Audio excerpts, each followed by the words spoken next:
Welcome, everybody. This is the Monday, March 24th, 2025, meeting of what is officially known as the Belchertown Opioid Settlement Funds Advisory Committee.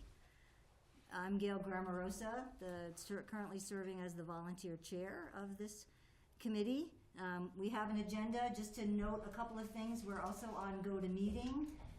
I don't necessarily see anybody who's joining us virtually. You all tell me if I'm missing anybody. I see ourselves. But we'll keep an eye out in case anybody joins us virtually to participate in today's meeting.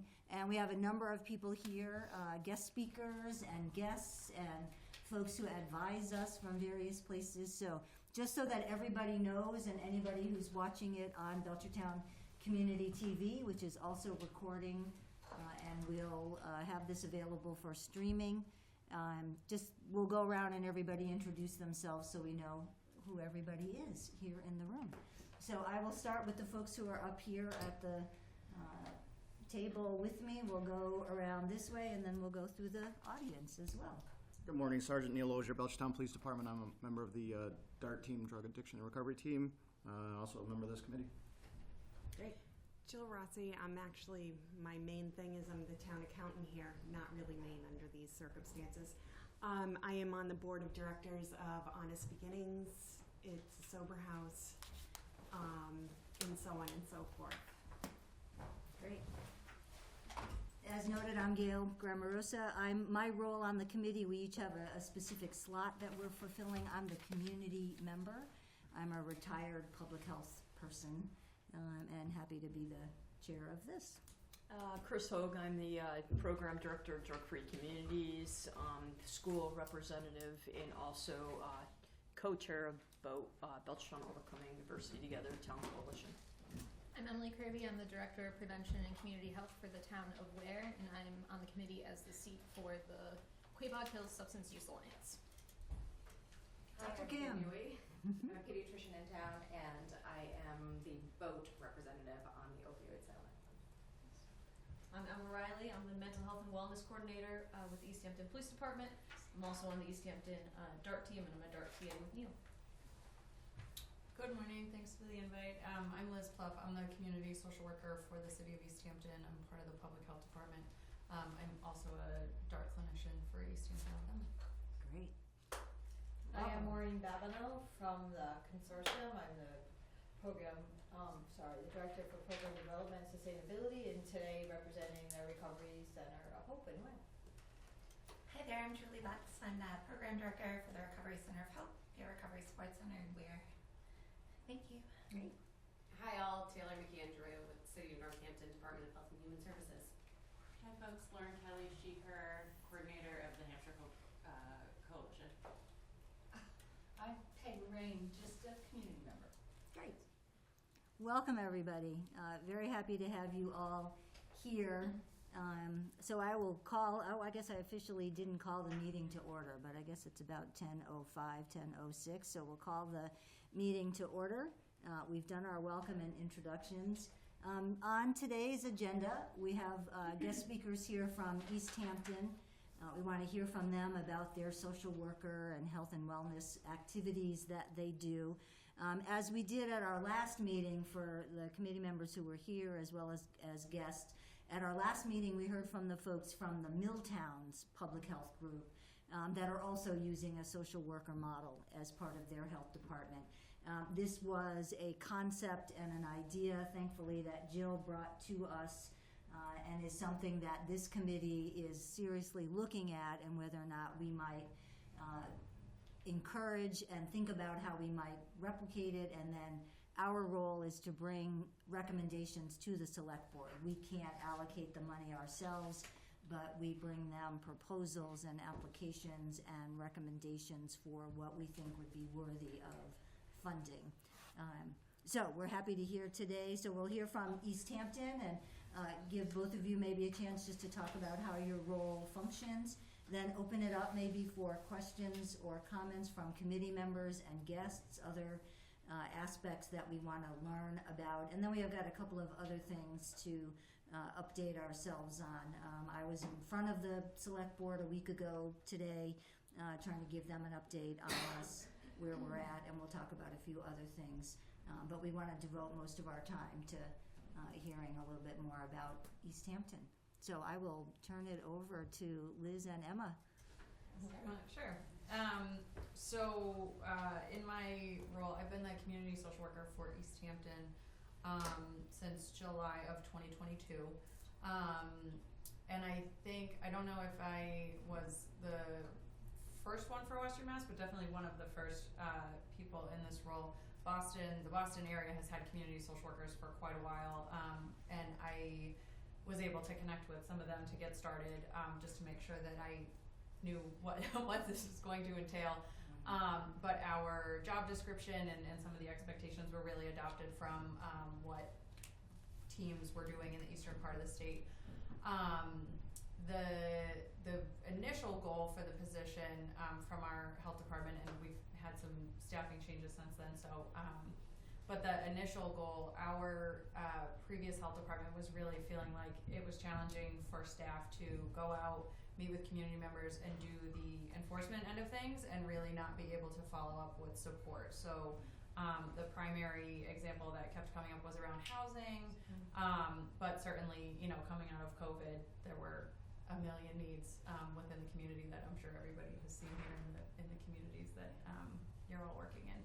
So, from that, over the last couple of years, I feel like I've been able to kind of take it and make it my own. I do still, the primary community need right now is around housing, mostly, evictions, support to folks who are looking for housing, losing their housing. But I cover individuals and families of all ages in town. So anybody who's reaching out for resources, referrals, I feel like Emma and I both get a fair amount of checking in from the schools if they have students who they feel like the needs of the family are far beyond what they're able to assist with during the course of the day. I do a lot of home visits. That's really where I connect with people the most. It's not often that people want to come in and sit down at City Hall and have a kind of a formal sit down.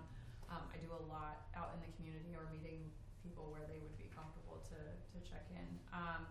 So part of my role, I'm on DART with Emma, so I participate as a clinician with our East Hampton DART team.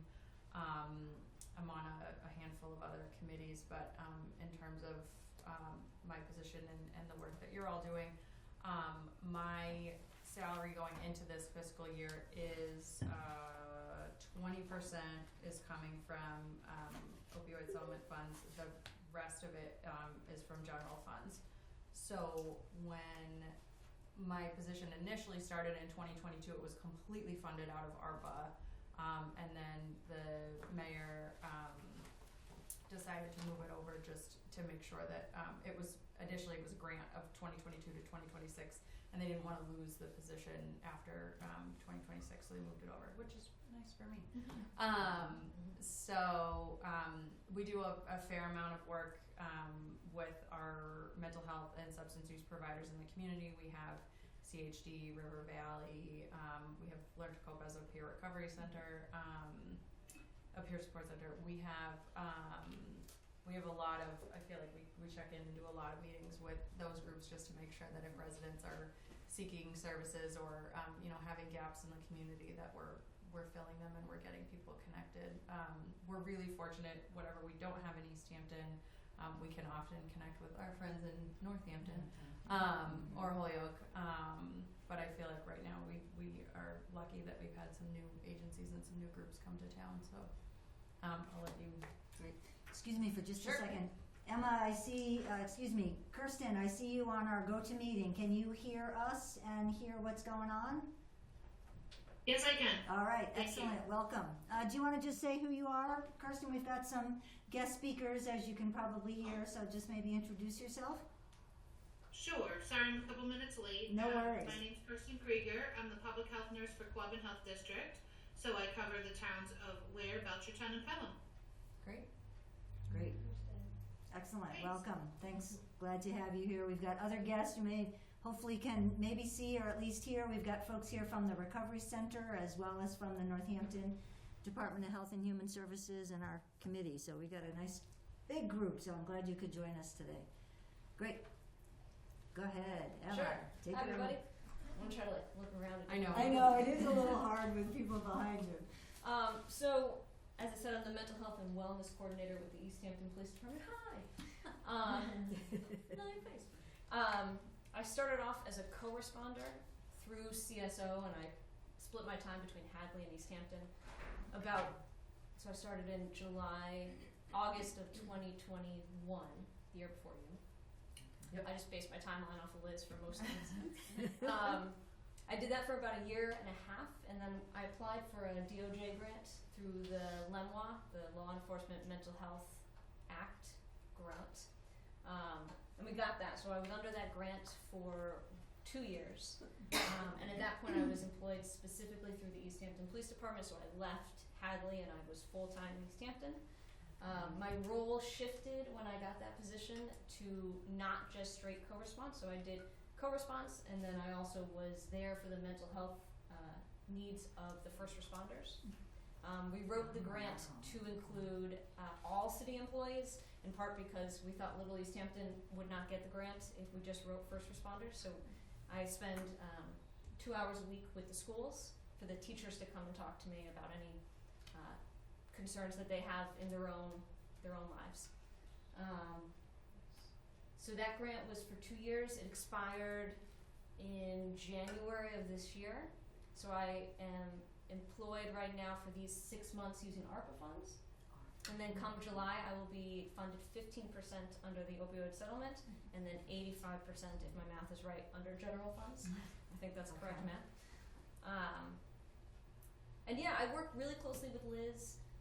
So I do co-response if I'm working and there's a call, I'll go on that call.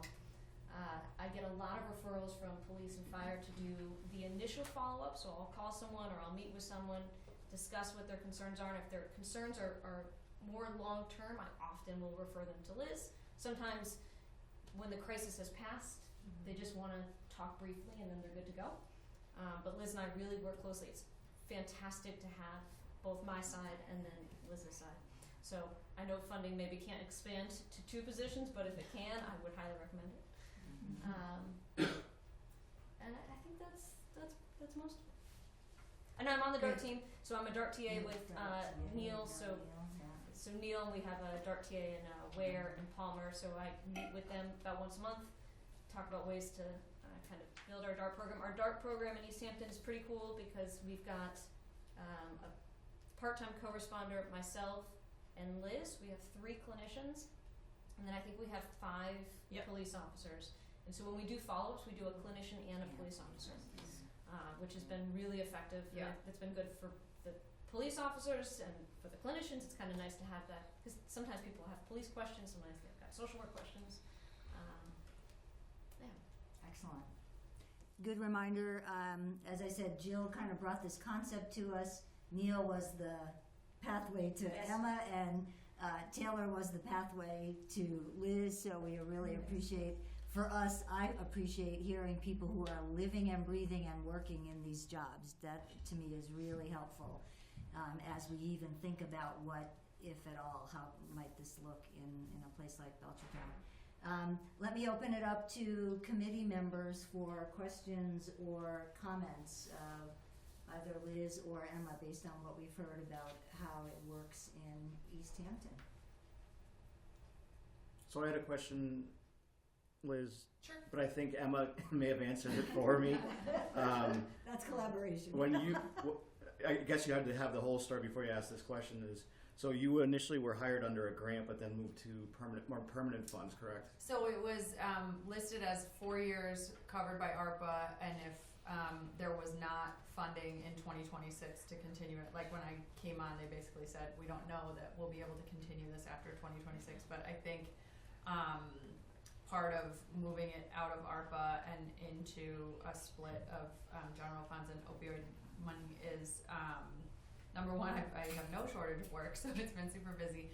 And I think that, ARPA money was better suited to be used elsewhere, and they wanted to continue it on and not have the concern of losing it. So technically, grant under ARPA, but has since changed. But then Emma said she's getting paid under ARPA. Right now, So, for these 6 okay, months, so we'll my be question, I guess, is what's going to happen with that ARPA money then that you had earmarked till 2026? Then, if you're both going to go on to, I believe the money that was set aside for me has been put into other municipal related.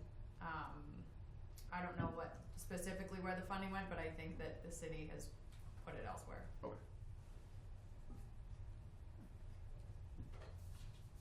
Great. And I will say, just on a Yep. funding note. So now, obviously, I know you met with Ashley Jedney last month.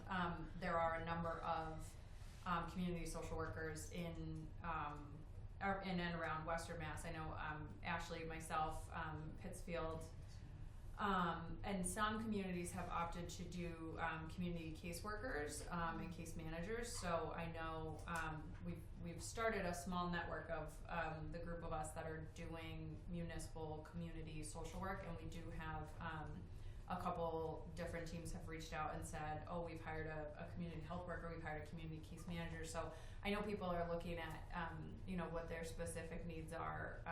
I will second that. I agree with Emma that it's been very helpful to have someone who can cover employee related needs and co-response, and also some of the, like, I feel like Emma's position, you get these very immediate crises needs, and I can take them and cover them more long term. But I know some communities around us have opted to get a little creative and also look at case managers and things like that. So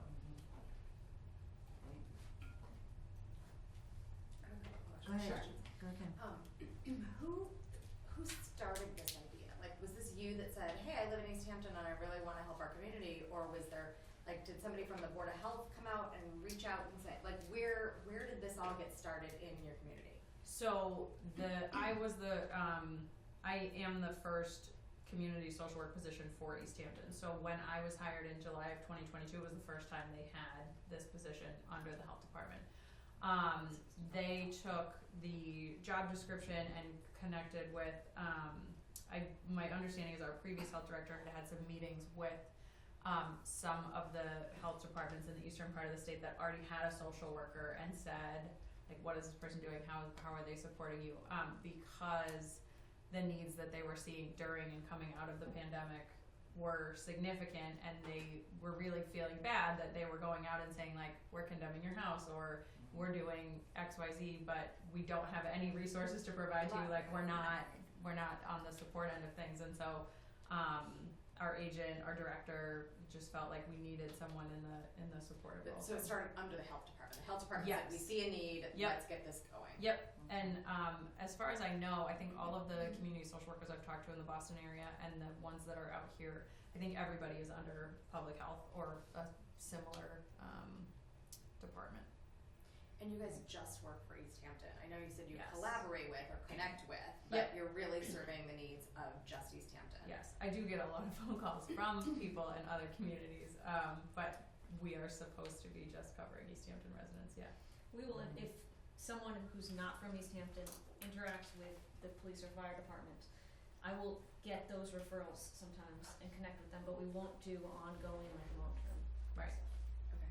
And I do, unfortunately, in the last couple of years, we've had a lot of people from East Hampton who have ended up either in a shelter outside of town, or their kids are still going to school in town, but they're living elsewhere. And I do keep a number of those families on just for support, because they are still tied to East Hampton.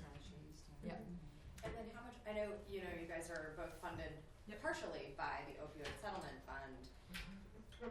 How much of your role, like, what are you guys doing related to, I know obviously DART, you've got that sort of help. That was pretty big. But what kind of things are involved in your role with, related to opioids, if you don't mind sharing some of that? Sure. So one of the, actually, we were just talking about this the other day. One of the specific things that we've highlighted related to the funds is we do an an overdose awareness day vigil annually, and that's a multi-agency collaboration. So we have specifically identified that funds would go towards events and public health community events like that. Separate from that, we have DART, we have community hours? Yep, every we month? do outreach hours, monthly. Drop-off hours. Yep. A lot of the people that come to us who we then work with, either on a short-term level or a longer-term level, are people who struggle with substance use, whether that's alcohol or opioids. So that's kind of where I would say the tie is most closely, aside from the drug stuff. Yeah, and there's definitely overlap with some of the housing and homelessness work. Yeah, I think there's a fair amount there. Thank you. Yeah. What do your schedules look like? You know, the time of days you work and. So I work 36 hours a week.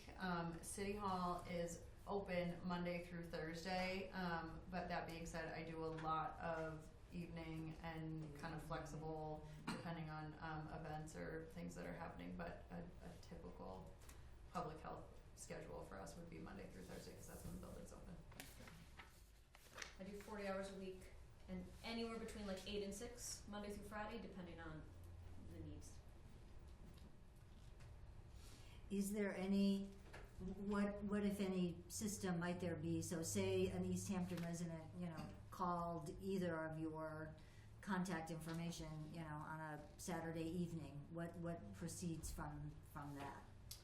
I have taken calls, emergency related calls that have come in on nights and weekends. I feel like PD tries to be very respectful of our time, but we've had some come up around someone who needs immediate hotel placement for safety or things like that.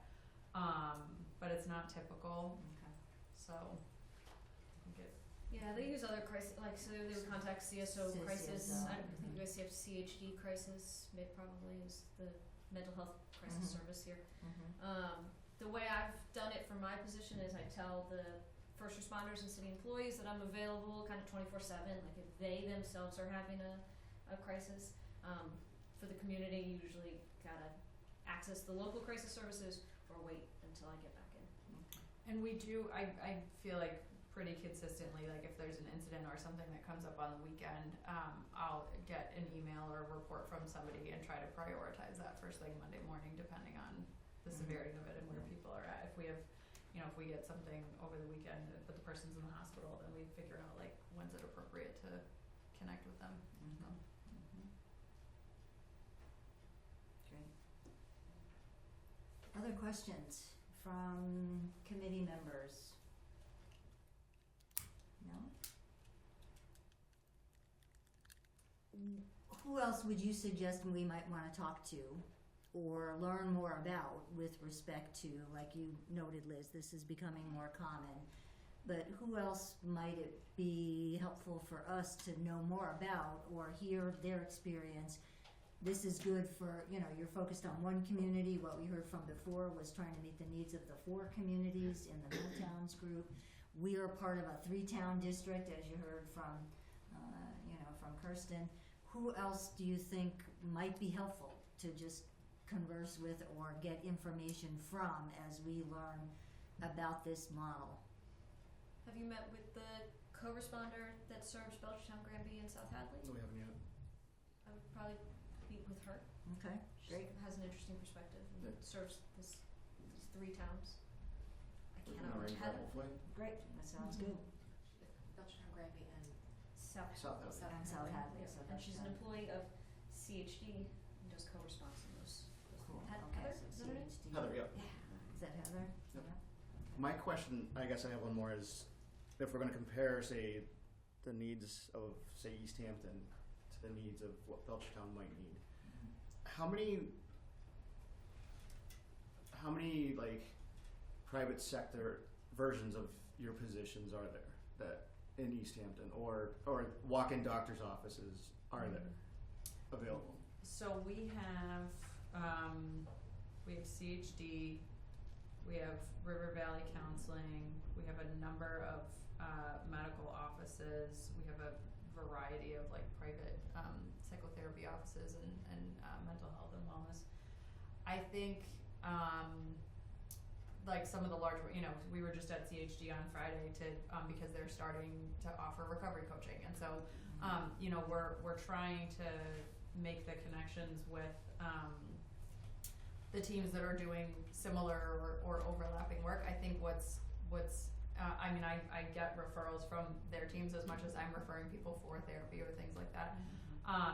But I feel like our positions are pretty unique. I don't think that, I think there's like case management services and that kind of stuff with all of those agencies, but I don't ever hear from their social workers in the same capacity that the work that we're doing. Which is really low barrier, right? Like there's no insurance, there's no, you don't need to meet any requirements, you need to have been connected to East Hampton in some way recently, and like that's about it. So a lot of places you have to go through intakes and all kinds. We don't have any of that.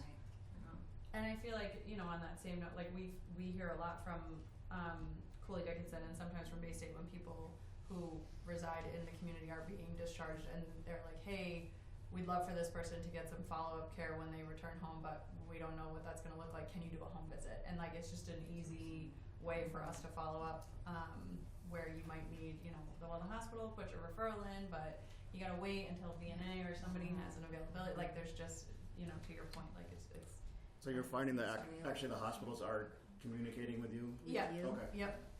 I hear from schools. Good question. Good question. We also have a lot of flexibility in terms of like what our position is. I created the job description for my position once we got the grant, which was to hire me, and after that we had nothing. So I created the job description. We've got some flexibility in terms of what our role is, and we can kind of expand it and stuff as needed, which a lot of these River Valley and CHD they have a specific job that they're doing. So. Can you send both of them over to me when you get a chance? Thank you. To your question of other people that you might want to talk to, I don't know if Kim Slade in Westfield, she's their I know Kim in substance another use context. Yeah. substance use prevention.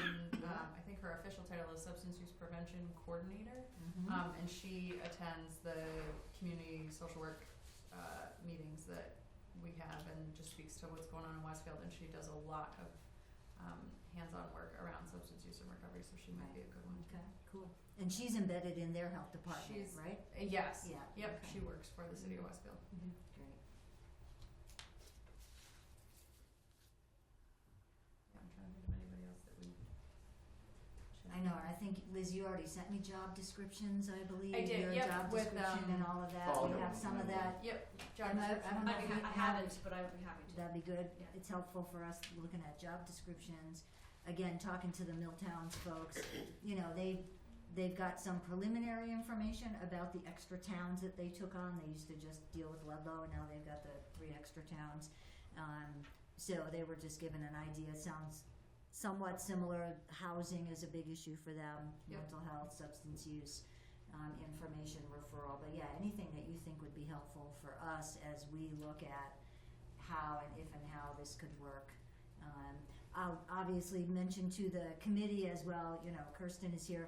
I think maybe at our next meeting or in between, we have conversations with our public health director, Andrea Crete. Is this at all anything that our 3-town health district might be interested in? If not, what other options do we have? That was really, hearing from PD and where else. And if you hear of any other communities who embed this somewhere else in municipal government, that's helpful as well. I can send you the list that I have of communities that currently have some, whether it's a social worker or case manager, coordinators, just for what other communities are doing. I know actually, I think the Quabbin area just added a social worker for Athol and Orange and a couple of those. Then I think she's just started last week or is starting this week. Oh, so wow. yeah, the list is growing. Yeah, it's growing. It's growing, which says to me, It's a need. it's a need. I think it's absolutely good a need. evidence I agree. to back the notion that this is a need. Many of us know that, but that doesn't mean that everyone knows that. So. Yeah, I can. I'm happy to send you That would the be list great. of That's helpful. cities and towns and that. Yeah. I guess I would say, for Belchertown, as far as I know, you all correct me if I'm wrong, with the exception of some clinicians in the school district, we don't have a social worker who is an employee of town hall, right? No. We don't. So this, this concept, like you said, new, but that need, if other communities are adopting it, and there's models for us to look at, that helps to really examine it. Great. Any other comments, questions for our guests? You're welcome to stay, but it sounds also like your lives are very busy. I bet your jobs are very busy. I appreciate you coming out this way to meet with us, but we thank you. And if you need to move on to the rest of your day, by all means. Thank you. Thank you. Thanks for coming. Thank you. And If there are questions or, as you are going through this process, if there's things that we can send over or help with, I'm happy to get some stuff together. Great, thank you, appreciate that. As we think about going forward and depending on how far we get, I said to the Milltown folks as well, if we need you as we help to recommend something to the select board, we might tap into you for that as well, because I think you're right, hearing that this is workable in other towns and meets a need and sounds like a good investment of both municipal dollars as well as opioid dollars. We might tap into you for that as well. Great. Thank you so much. Thank you. Appreciate it. Thanks.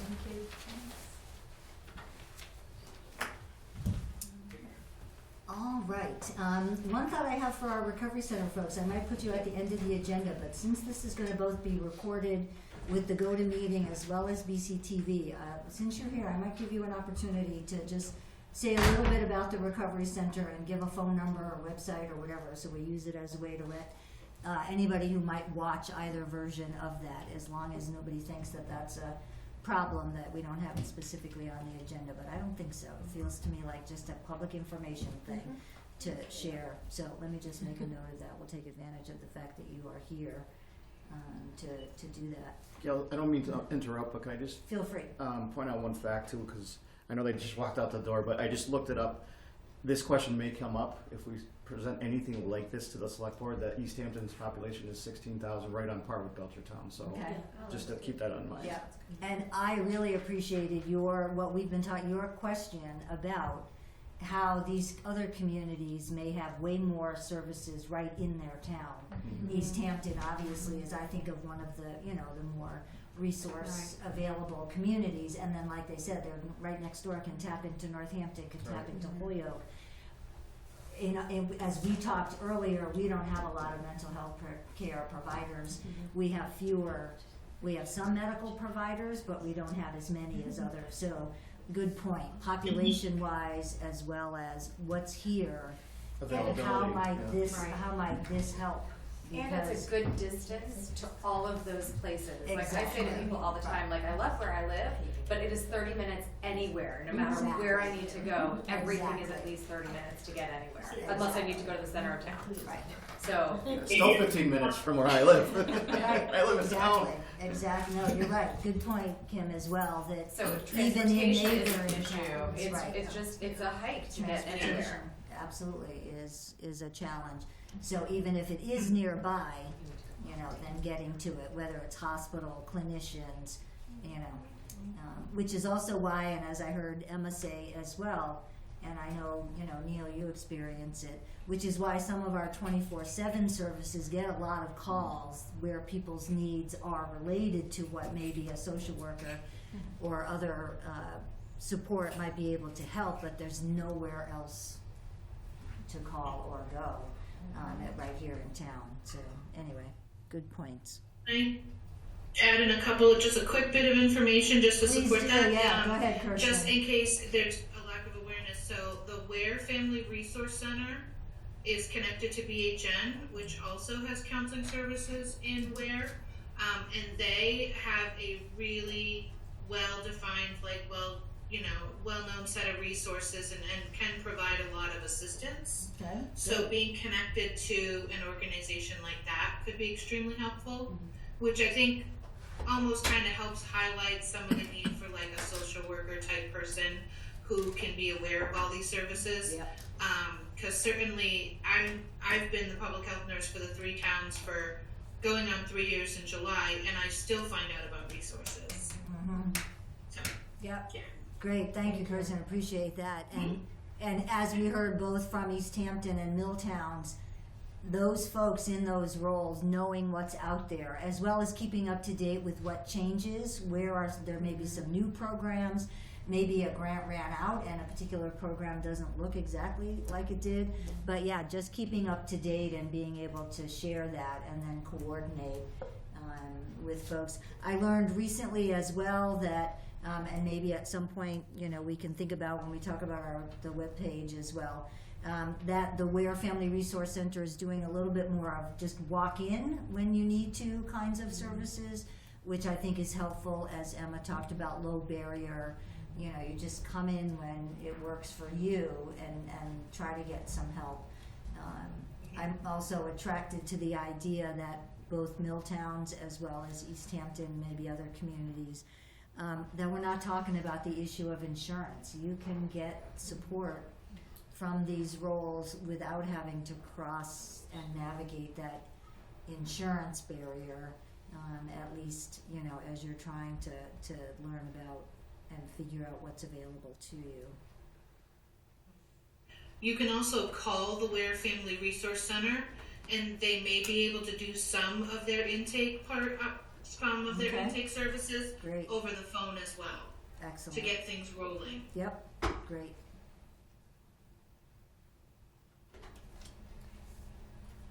As we have recognized, I think, in this committee and every other meeting I ever go to that might have something to do with community needs, that even though these are not far as the crow flies to get from Belchertown maybe to Palmer to Ludlow, but transportation is a major challenge. So doing as much as you can, maybe in a preliminary way or with walk-in and calls or online, can be helpful for some folks as well.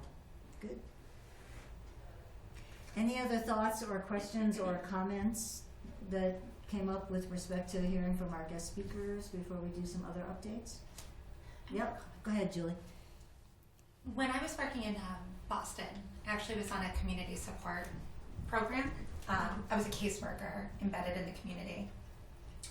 And it's just notable, I think, the efficacy of the low barrier aspect of that for people that are pre-contemplative and contemplative, the home visits in particular. Home visits, yeah. People with intersectional vulnerabilities like housing insecurity and substance use disorder, it's really hard to work yourself up to an office visit.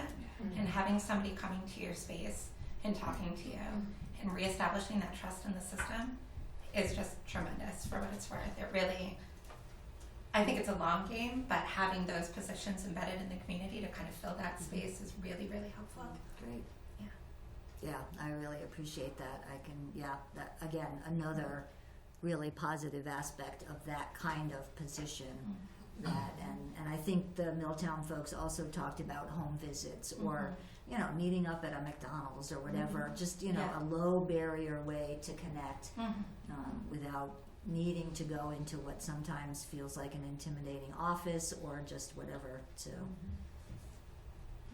great, good point. When Kim? does the town, I know nothing about government-y kind of things. When, in terms of when does the town make a budget for next year? And when would something like this need to be proposed to whoever makes, is it the select board that makes the budget, or does that come from you, or any? It is budget time right now.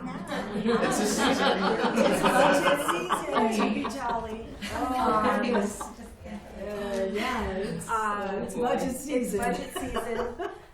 Budgets are put together for presentation to town meeting, annual town meeting, the second Monday of May, which is the 12th. May 12th is the town meeting. Yeah. And so town meeting has the ultimate yay or nay. It is voted via a little bit broader. It would be under the department. It would be embedded under the department that the services were embedded under. I just wonder what the feasibility of getting something like this sort of proposed within the budget for the next fiscal year is. But this is out of the opioid fund. So when If you we were to possibly. look at, yeah, Right. I think it's a good But I question think- you're raising. But I think all of these, Right. are these two places that we have Right. interviewed and talked to, they're not all They're coming not from. Right. They're getting Right. some from the opioid fund. Right. And sure, I think, could we for a year do it, but can we sustain one or two people's salaries and all the things ongoing forever? I don't know, and I just, most of their funding is coming under, the town general funds.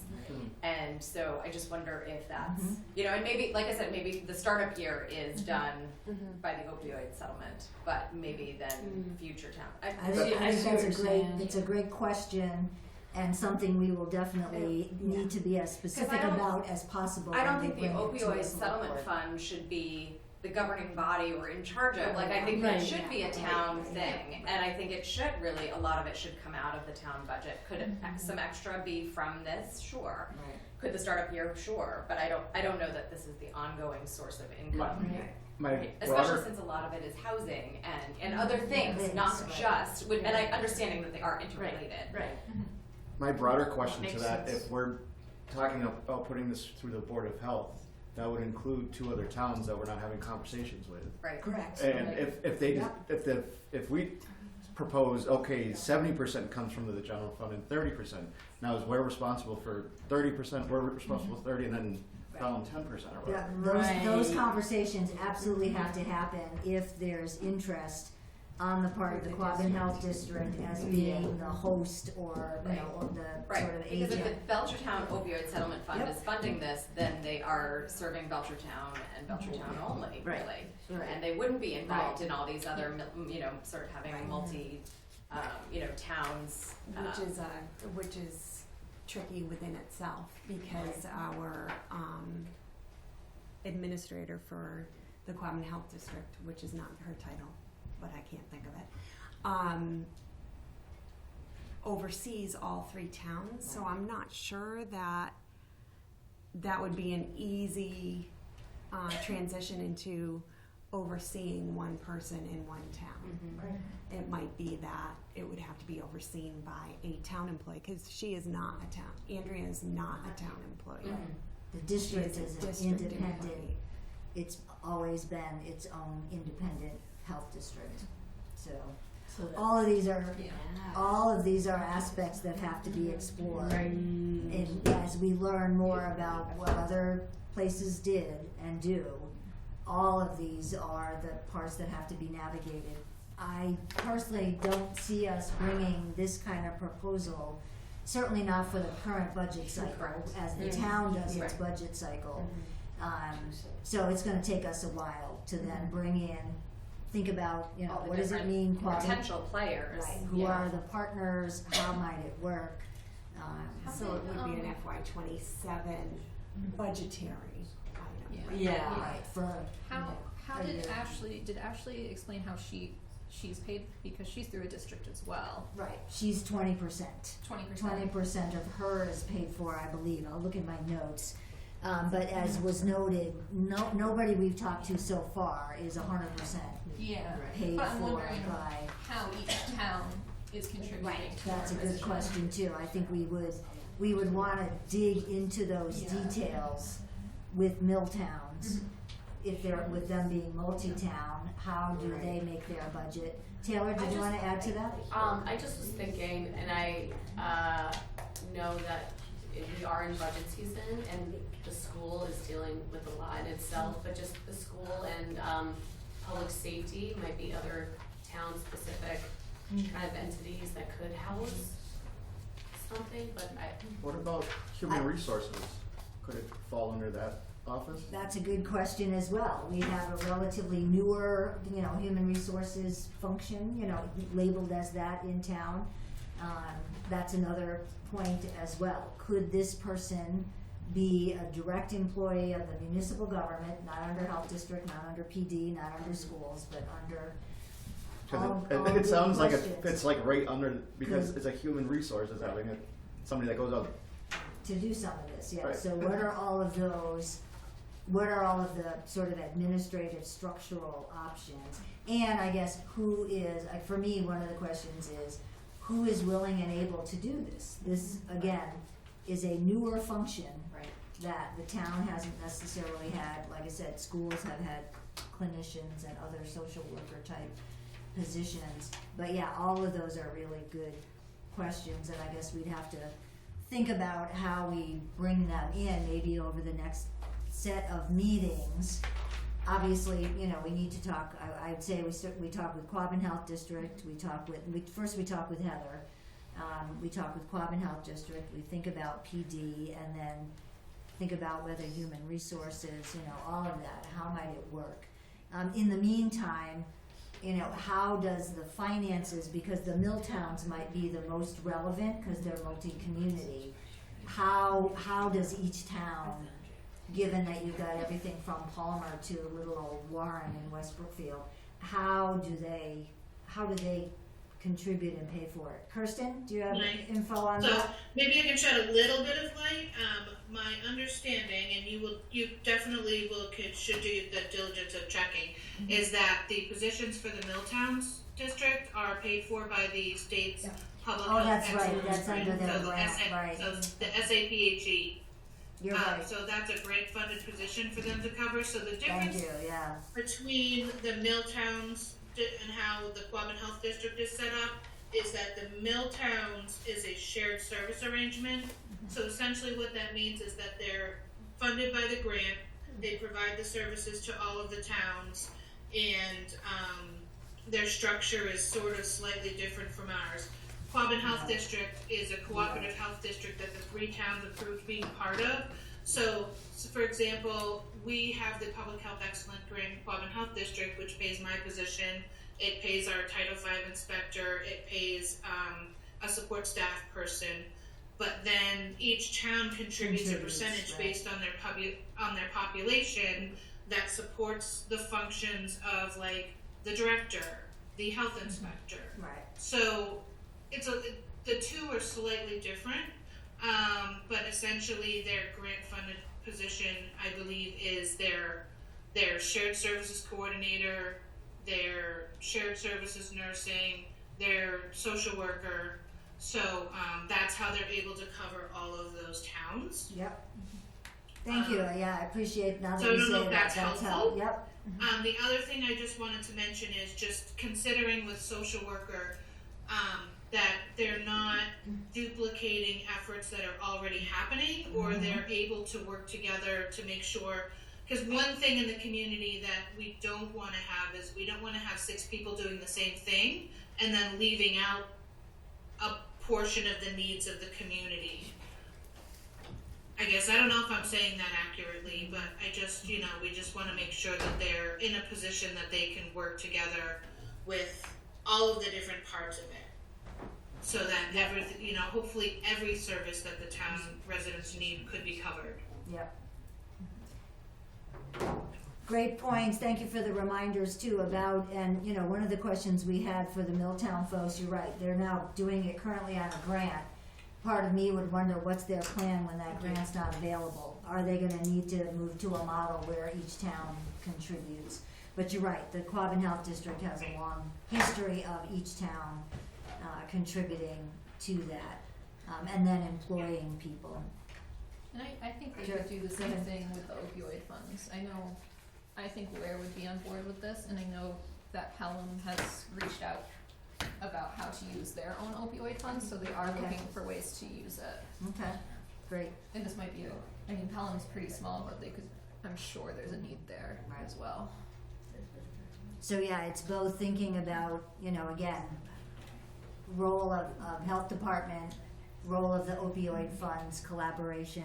Again, each town has their own money, and then the health district, each town has their own public safety, all of that. So yeah, lots of players that need to kind of become part of the conversation, and this might be one of our longer term efforts to think about down the road being able to bring a proposal to the select board.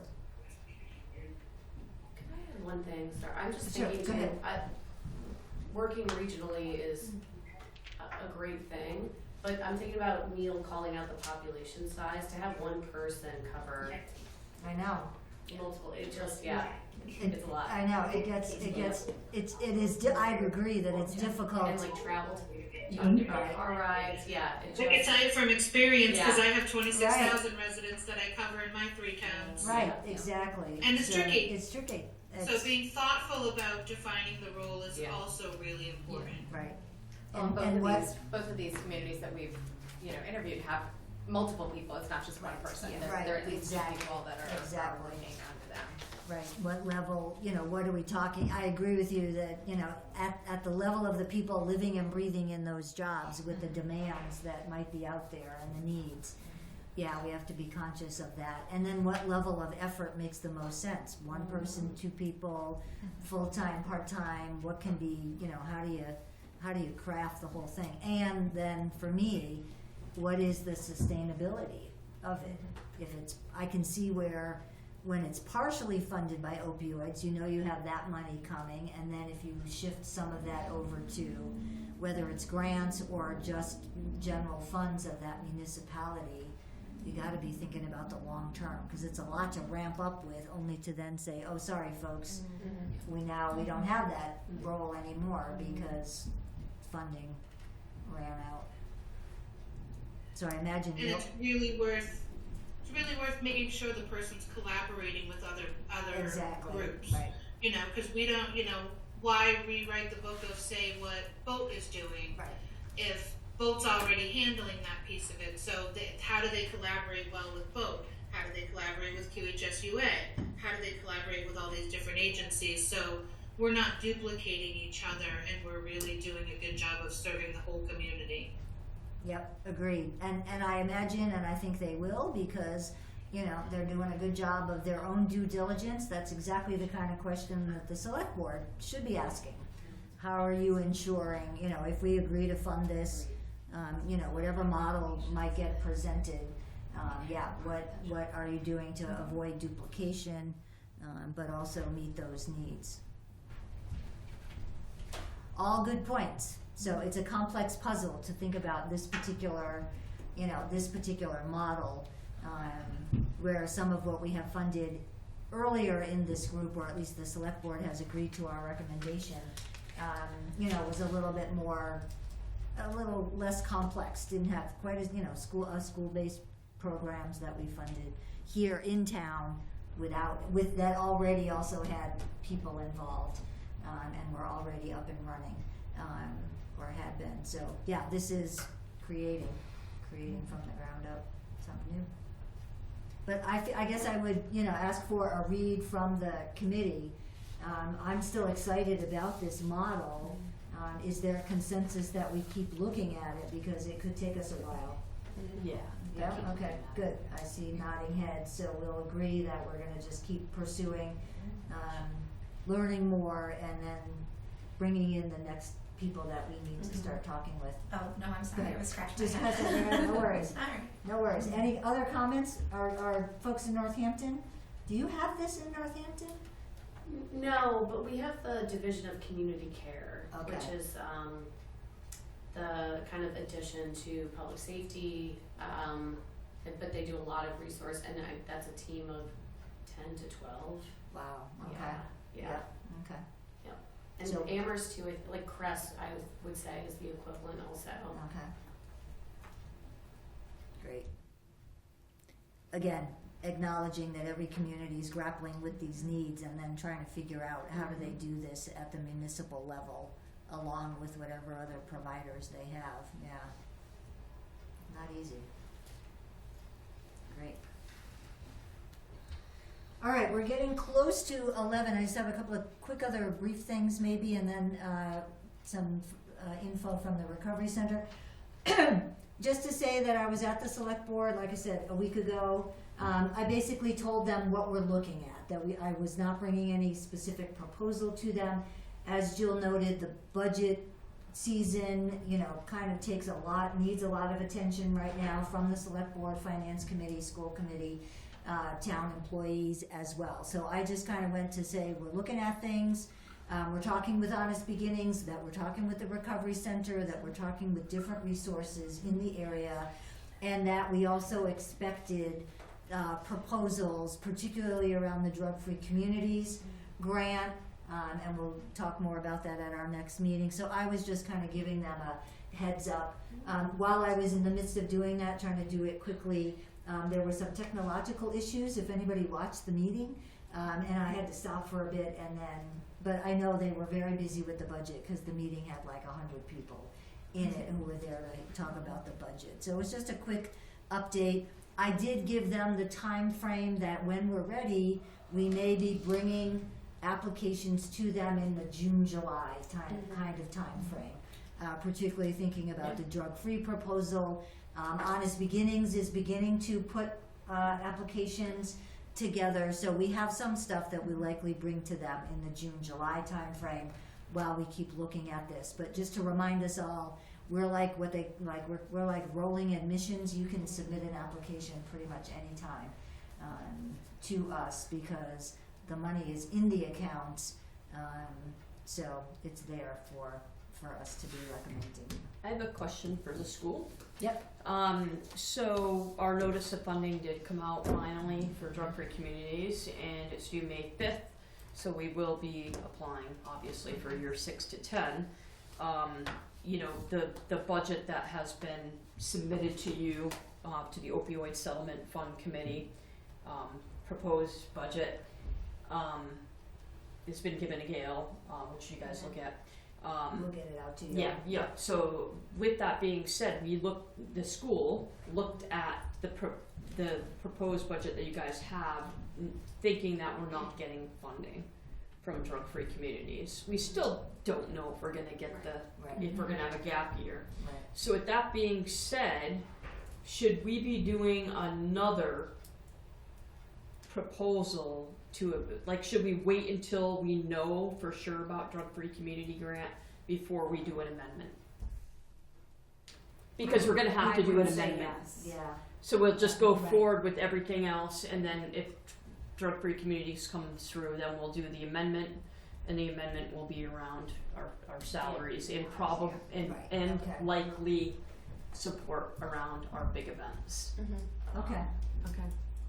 Everybody clear on that? That Okay, makes sense. so Yeah, we'll just makes go sense. forward with the. Right. Go forward with the big proposal, just in case. Okay. You know, I have known of great proposals and applications for that second 5 years of drug-free funding, and for whatever reason, the reviewer just didn't like the proposal. It could be a great one.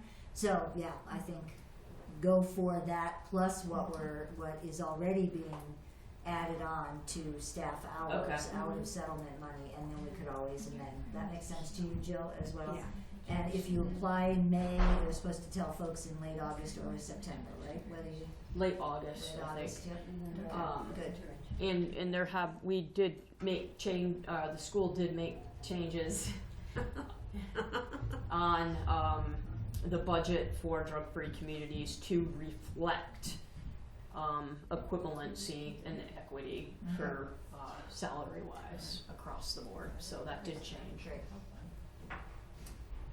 Just to note for the committee, we will get you copies of the school proposal, as well as, like I said, Honest Beginnings is sending us some stuff as well. So at our next meeting, we'll dive in, but I'll ask you all to read through them and maybe develop questions, and we'll be able to take a deeper dive into actual applications, which I think will be good. Just a real quick update, then I want to turn things over to Jill for a town website update. Good news is we're making progress on the Board of Health seat. Dr. David Gottsegan, who is on the Board of Health, put in his letter of interest, as well as was approved by the Select Board. So his next step, he couldn't be here today. He emailed me, he's planning to be at the April meeting. Next step is just to go get sworn in with the town clerk. But he has been officially approved, and then our committee will have all 7 seats filled, with the Board of Health seat being filled. Great. Jill, any updates? Did you get anything from folks? I asked folks to let you know. Yeah, I did not receive any feedback? comments or feedback with regard to what we put out for A structure. of, potential yeah. structure for our webpage. So I think we'll start going forward with having it built by Built. I think the communications director does that. Okay. So Kate Nato is working on the boat website right now. I am going Some to of tell you that. there's a lot of crossover. Good. So if you go to the boat web page right now, it looks good. It's being built. Okay. There's tons of resources on there that are current. Cross. We gave her a ton of resources, so she's working on it. And so as it's being built, take a look at that to see if Okay. we can connect under that maybe, or like, Yeah. you know what I mean? Yeah, cross reference. So if you're on the Right, right. on our page, you can just click and it goes to wherever yours. Yeah, because I've been working on that, so. Okay, perfect. And QHSUA, we link to your website, we'll link Yep. to the Which we're also website and working the on. pages, and we're working on that too.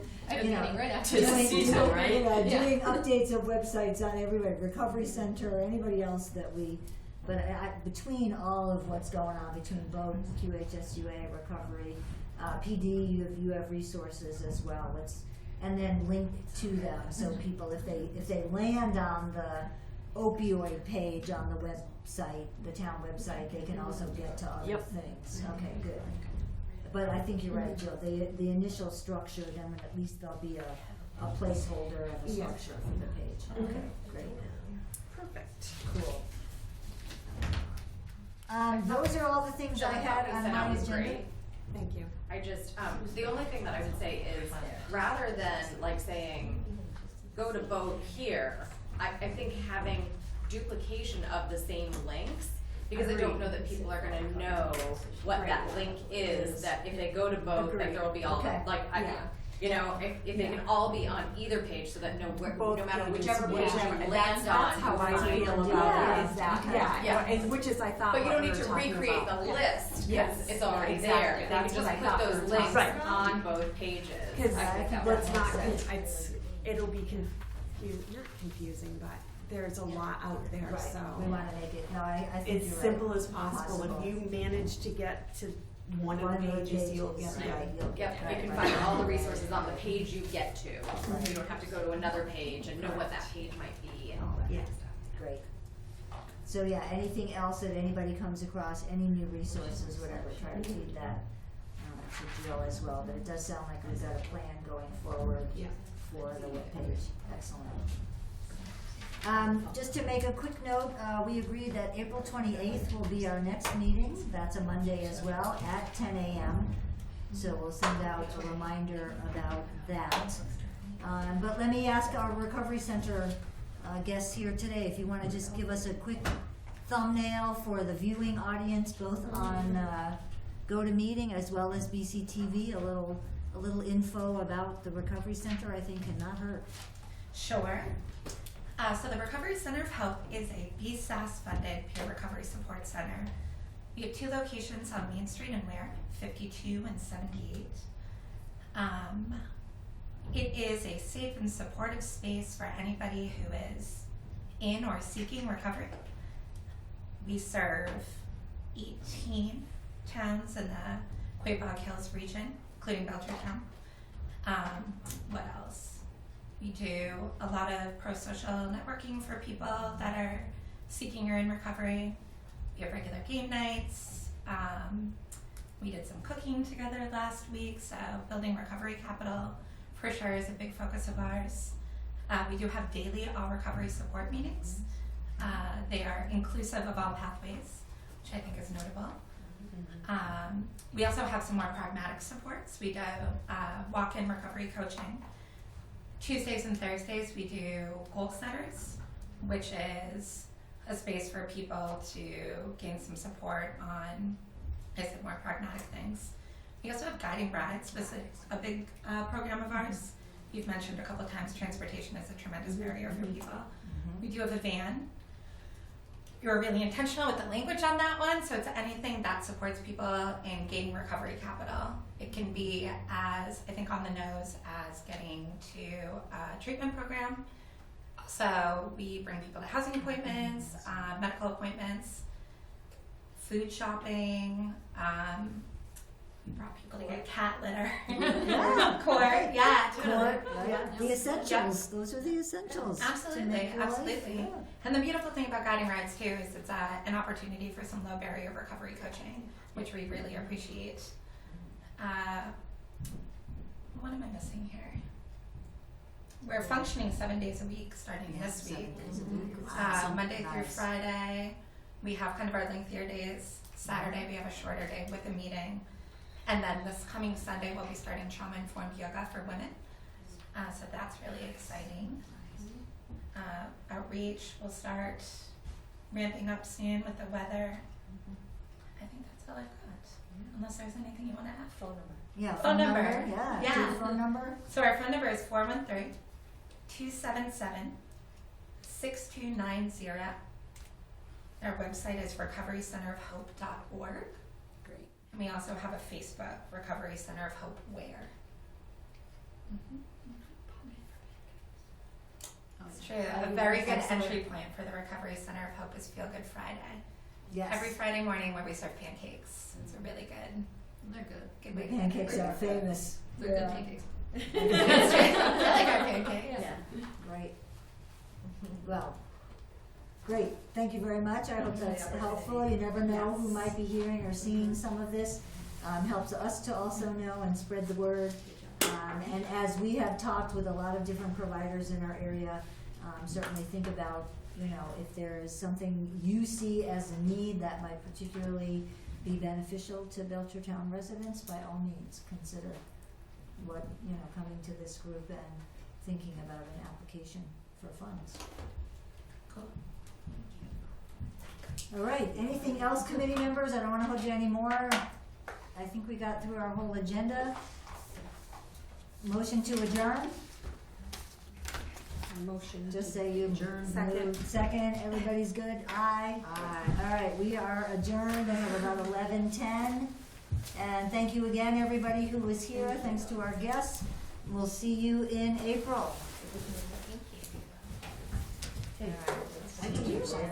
That's not one.